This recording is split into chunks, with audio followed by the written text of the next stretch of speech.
नमस्कार मित्रांनो, मी सीमाज किचनमध्ये तुमचे खूप खूप स्वागत आहे. मित्रांनो, श्रावण महिना चालू होतो आहे आणि या श्रावण महिन्यामध्ये बऱ्याच जणांकडे शुद्ध शाकाहार पाळला जातो आणि सात्विक प्रकारचे जेवण म्हणजे घरी बनवलं जातं. अशा वेळेस रोज एक महिनाभर तरी अशा पद्धतीचं जेवण रोज कोणत्या भाज्या करायचा असा प्रश्नच पडतो. त्याचबरोबर तास भाज्या खाऊनसुद्धा कंटाळा आलेला असतो. अशा वेळेस या रेसिपींचा तुम्हाला नक्कीच उपयोग होईल आणि ही रेसिपी तुम्हाला नक्कीच एक वेगळी चव देईल. त्यासाठी आपण शुद्ध शाकाहारी श्रावण सेरीज चालू केलेली आहे आणि ही सेरीज आपण एक दिवसाआड वेगवेगळ्या रेसिपी अपलोड होणार आहेत. तरी तुम्हाला या रेसिपी आवडल्या तर व्हिडिओला नक्की लाईक करा, शेअर करा, सबस्क्राईब करा. चला तर मग आता आपण रेसिपीकडे वळूया. यासाठी मी सुरुवातीला एका बाउलमध्ये 2 टेबलस्पून मूग डाळ घेतलेली आहे आणि अर्धा कप तूर डाळ. ही तूर डाळ आणि मूग डाळ दोन्ही स्वच्छ धुवायचे आणि एक 15-20 मिनिट आपल्याला पाण्यात भिजवून ठेवायचे आहेत. जे डाळी आणि तांदूळ वगैरे धुवाल त्याचं पाणी तुम्ही झाडांना घाला, म्हणजे झाडंसुद्धा चांगल्या पद्धतीने वाढतात. आता आपण इथे कुकर घेतलेला आहे आणि या कुकरमध्ये आपण ज्या डाळी भिजवल्या होत्या त्या घालून घेऊया. त्याचबरोबर डाळ भिजेल इतपत आपण पाणी घालायचं आहे. जास्त पण वरती येईल असं आपल्याला पाणी इथे वापरायचं नाही आहे. पहा, मी जेवढी डाळ भिजेल तितकंच पाणी वापरलेलं आहे. त्याचबरोबर यामध्ये आपल्याला 1/4 टीस्पून मी इथे हिंग घालून घेते आहे. तसेच याच्यामध्ये आपल्याला अर्धा टीस्पून हळद पावडर देखील घालून घ्यायची आहे आणि 1/4 टीस्पून आपण मीठ घालून घेऊया. त्यानंतर 1 टीस्पून आपण याच्यामध्ये तेल घालून घेऊया.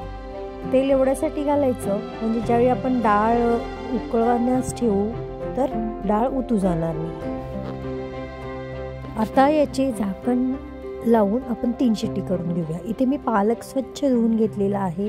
पालक 2 प्रकारात येतो, एक मोठ्या पानांचा आणि एक छोट्या पानांचा. इथे मोठ्या पानांचा पालक घेतलेला आहे, मी स्वच्छ धुतलाय, निथळून घेतलेला आहे आणि आता आपल्याला याला एकदम बारीक असं कापून घ्यायचं आहे. आणि ज्यावेळी तुम्ही पालेभाज्या कराल, इथे एक छोटीशी टीप आहे, ती म्हणजे ज्यावेळी तुम्ही पालेभाजी कराल त्यावेळी धुतल्यानंतरच भाज्या कापून घ्यायच्या, म्हणजे यातील जी जीवनसत्व आहेत ती आहे तशीच राहतात. जर तुम्ही भाज्या कापून आणि धुतल्या तर जे जीवनसत्व असतं ते पाण्यासोबत निघून जातं. एकदम बारीक असा हा पालक आपल्याला कापून घ्यायचा आहे. आता भाजी तयार आहे कापून. डाळ देखील आपली शिजलेली आहे. आता आपण फोडणी देऊया. त्यासाठी इथे मी पातेलं घेतलेलं आहे. पातेल्यामध्ये मी 2 टेबलस्पून तेल घालून घेतलेलं आहे. तेल चांगले तापवून घ्यायचे आणि या तेलामध्ये आपण 1 टीस्पून जिरे घालून घेतलेले आहेत. जिरे चांगले तेलामध्ये भाजून घ्यायचे आहेत. त्यानंतर आपण एक बारीक चिरलेला कांदा इथे वापरलेला आहे, तो देखील घालून घ्यायचा आहे आणि थोडासा भाजून घ्यायचा आहे कांदा. आपल्याला चांगला असा गोल्डन ब्राऊन कलर येईपर्यंत हा कांदा आपण भाजून घेऊया.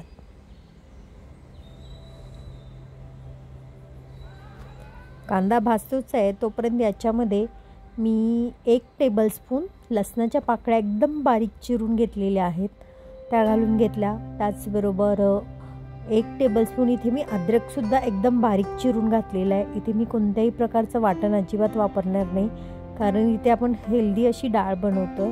त्यासाठी मी एकदम बारीक चिरूनच भाज्या घेतलेल्या आहेत. तसेच 4 हिरव्या मिरच्या मी बारीक चिरून घेतल्या, त्या देखील यासोबतच मी घालून घेतलेल्या आहेत. आता हे आपण सर्व चांगलं व्यवस्थित या फोडणीमध्ये परतवून घेऊया.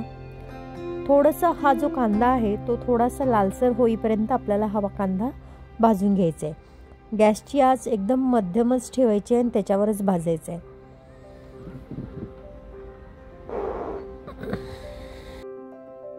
अधूनमधून हलवत राहायचे कारण कांदा जळू शकतो. आता कांद्याचा कलर पहा भाजून झालेला आहे हवा तसा. याच्यामध्ये मी 1 टीस्पून धने जिरे पूड घालून घेतलेली आहे, त्याचबरोबर अर्धा टीस्पून मी हळद पावडर घातलेली आहे। हे मसाले चांगले तेलामध्ये व्यवस्थित परतवून घ्यायचे।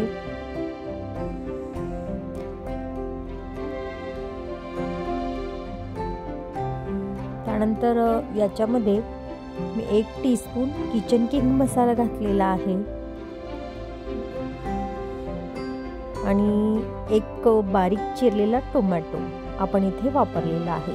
हे मस्त असं टोमॅटो अगदी नरम होईपर्यंत आपण हा शिजवून घ्यायचा आहे।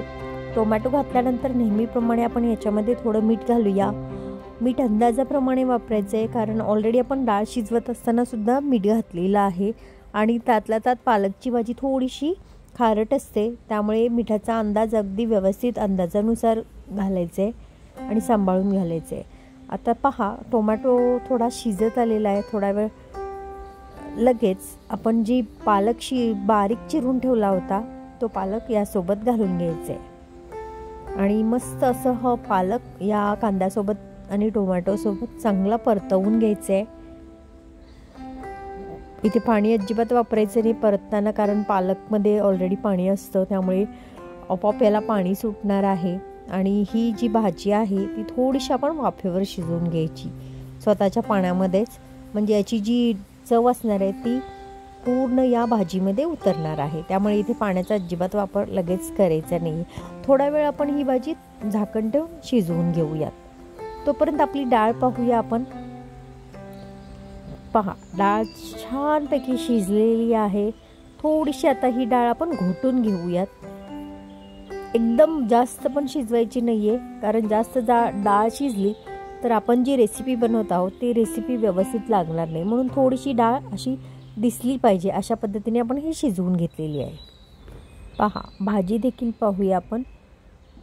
चांगलं स्वतःचं पाणी सुटलेलं आहे। अजून थोड्या वेळ आपण झाकण ठेवून ही भाजी व्यवस्थित शिजवून घेऊया। अधूनमधून हलवायचं आहे, कारण ना भाजी खाली चटकू शकते, म्हणून थोड्या वेळाने आपण हलवत राहून ही भाजी चांगली शिजवून घेऊयात। पहा, अजून पाणी सुटते आहे। टोमॅटो वगैरे सुद्धा छान शिजतो असा जर तुम्ही वाफेवर शिजवून घेतलात तर मस्त अशी, आणि ही वाफेवर जितका तुम्ही भाज्या शिजवाल ना तितकी चव भाज्यांची वाढते।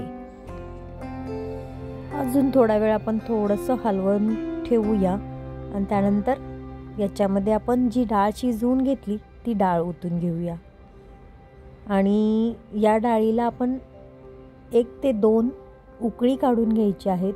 आणि डाळ शक्यतो ही थोडीशी घट्टसरच छान लागते, जास्त पातळ डाळ बनवली तर चव लागणार नाही। त्यासाठी जर तुम्हाला चपातीसोबत भाकरीसोबत खायची असेल तर थोडीशी घट्टसरच डाळ ठेवायची।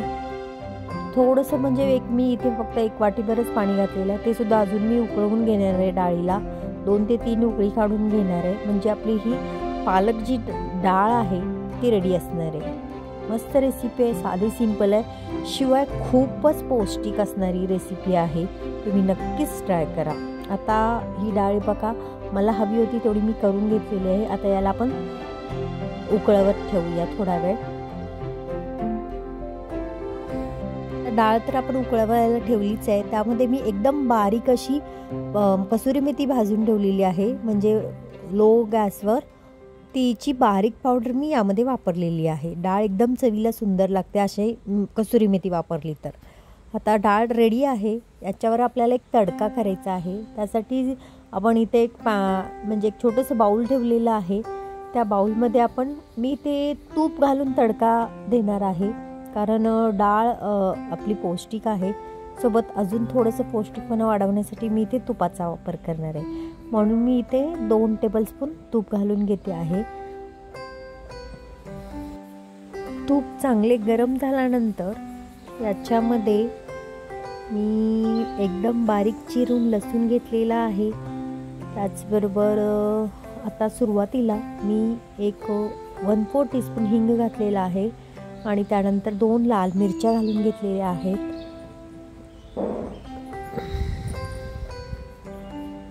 मिरच्या आणि हिंग चांगले या तुपामध्ये तडतडू लागल्यानंतर त्याच्यामध्ये आपल्याला एकदम बारीक चिरलेला असा लसूण घालायचं आहे आणि 1 टीस्पून लसूण आहे, त्याचसोबत मी अद्रक देखील 1 टीस्पून घातलेला आहे, एकदम बारीक चिरलेला आहे। हे थोडंसं चांगलं तुपामध्ये व्यवस्थित म्हणजे चटकलं पाहिजे अशा पद्धतीने फोडणी करायची आणि 1 टीस्पून काश्मीरी मिरची पूड घातलेली आहे। मस्त ही फोडणी आपण तयार करूया आणि गॅस लगेच बंद करूया, कारण बाकीचं मिश्रण मिरची पावडर टाकल्यानंतर जळू शकतं। इकडे आपली डाळ रेडी आहे। या डाळीवरती ही फोडणी आपण घालून घ्यायची आहे। आता सुरुवातीला आपण याच्यावरती बारीक चिरलेली कोथिंबीर घालूया आणि या कोथिंबीरीवर आपण जी फोडणी तयार करून घेतली होती ती फोडणी घालून घेऊया। मस्त अशी रेसिपी आहे, नक्की ट्राय करा आणि जर आवडलीच रेसिपी तर व्हिडिओला नक्की लाईक करा, जास्तीत जास्त शेअर करा आणि सबस्क्राईब करायला विसरू नका। तसेच रेसिपी कशी वाटली त्याबद्दल कमेंट करायला देखील विसरू नका। चला तर मग आपली ही डाळ रेडी आहे। आता आपण सर्व करूया। त्यासाठी मी एका बाउलमध्ये ही डाळ घेते आहे। त्यानंतर थोडंसं तडका, ऑलरेडी मी डाळीवर घातलेला आहे तरीसुद्धा या डाळीवर देखील मी थोडासा तडका, म्हणजे सुंदर अशी सजावट आपल्या जर रेसिपीमध्ये असेल तर रेसिपी खायला पण तितकीच छान, दिसायला तर छान दिसतेच पण खायलासुद्धा टेस्टी वाटते। जसं की आपण कोणतीही प्रकारची रेसिपी जास्त करून मनापासून जर बनवली तर कोणतीही साधी सिंपल रेसिपीसुद्धा खूप टेस्टी बनते। जर ती रेसिपी तुम्ही मनापासून बनवलीत आणि मनापासून डेकोरेट केली तर ती रेसिपी नक्कीच चवीला असणार। त्यासाठी ही रेसिपी माझी खूप छान आहे, तुम्ही नक्की ट्राय करा आणि कशी झाली ते मला कमेंटद्वारे नक्की कळवा। चला तर मित्रांनो, मग आपण पुन्हा भेटूया अशाच एखाद्या नवीन व्हेज रेसिपीसोबत, कारण आता श्रावण चालू होतोय आणि 1 दिवसाआड माझी रेसिपी असणार आहे, ती तुम्ही नक्की पहा, तसेच ट्राय करा आणि कमेंट करायला विसरू नका। आणि आपण पुन्हा भेटूया अशाच एखाद्या मस्त रेसिपीसोबत। तोपर्यंत स्वस्त खा, मस्त रहा, नेहमीच आनंदी रहा। तुम्ही माझी रेसिपी वेळात वेळ काढून पाहिल्याबद्दल तुमचे मनापासून आभार, धन्यवाद।